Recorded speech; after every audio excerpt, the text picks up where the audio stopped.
Yan, Sita. Alam ko maglalaba ka ngayon eh. Kaya pinag-give kita ng tubig. Huwag banlaw mo. Lito, ano ka ba? Ang lapit-lapit lang ng poso. Kaya ko na yan. O, edi para mas mabilis yung paglalaba mo. Ito no. Alam mo, magaling ako magkusot. Tulungan na. Naku. Wag na, magbabasa ka lang, wag na. Ayan na, wag na nga kasi. Ayan, tuloy. Babanlaw na nga ako. Sita, natanda mo yung una nating pagkikita. Ganti lang yan. Ganti ko yan, ha? Kasi binasa mo rin ako. Sarap pa ng marami sa... Bakit may sabon sa akin? Kala ko. Sakit sa mata. O, baka mabulag yung isang mong mata, ha? Ingat ka.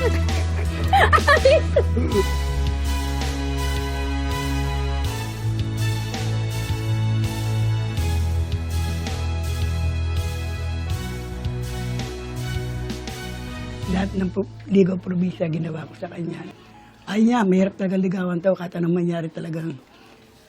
Hindi ako inaano, hindi ako hindi. Ako lang ang makulit. Ano? Gusto mo ba yung pelikula? Oo naman. Naalala ko parang ganito yung ginagawa ng mga bida dun eh. Tapos, yung lalaki parang... Oy. Naku, Lito, subukan mo talaga akong chancingin. Matatamaan ka sa akin.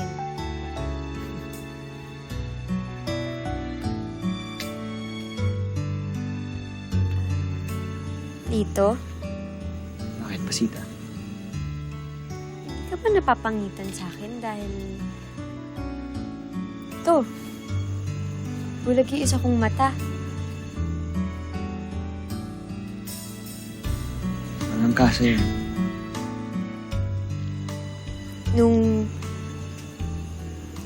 Noon pa kasi, pakiramdam ko, hindi ako kasing ganda ng ibang mga babae.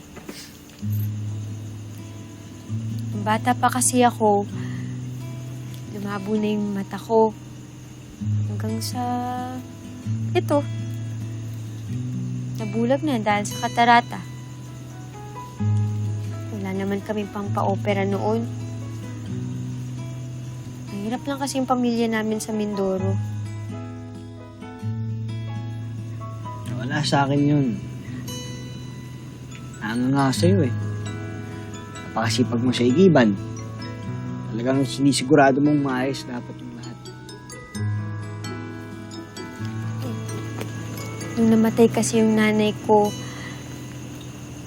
sabi ko sa sarili ko, magsisipag ako. Maghahanap ako ng trabaho ko sa Maynila. Para makatulong naman ako sa pamilya ko. Ito, kaya pinagbubutihan ko talaga yung trabaho ko bilang tagabantay dun sa igiban sa kasambahay. Ako rin naman. Nakikita mo, ang dami kong mga racket. Para makaipon.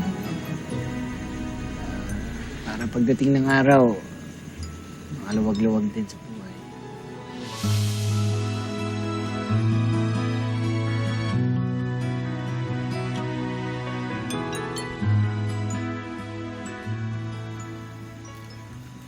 Kaya nga, Lito,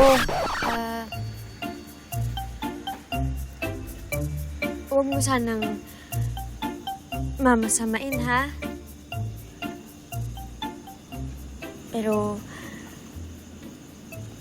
kasi hindi pa talaga ako handang magnobyo ngayon. Hindi pa sa ngayon.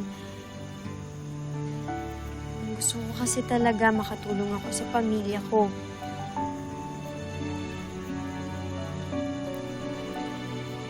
Nga pala, sa makalawa, uuwi na ulit ako ng Mindoro. Sita. Pero, mahal. Ay, Lito, lumalalim na yung gabi. Halika na. Umuwi na tayo. Salamat ulit, ha?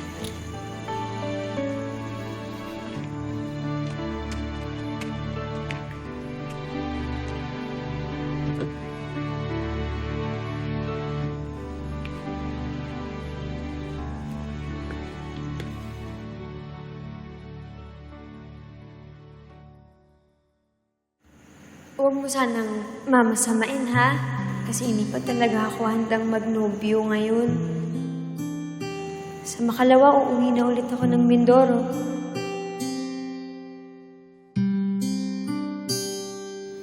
Rosita.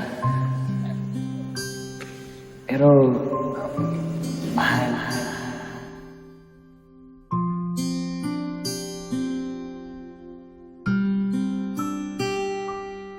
Mahal kita. Gagawa ko ng paraan. Gagawa ko ng paraan. Mahal mo ko, alam ko yun. Pero kailangan ko na munang umuwi. Hindi pa ito ang tamang panahon.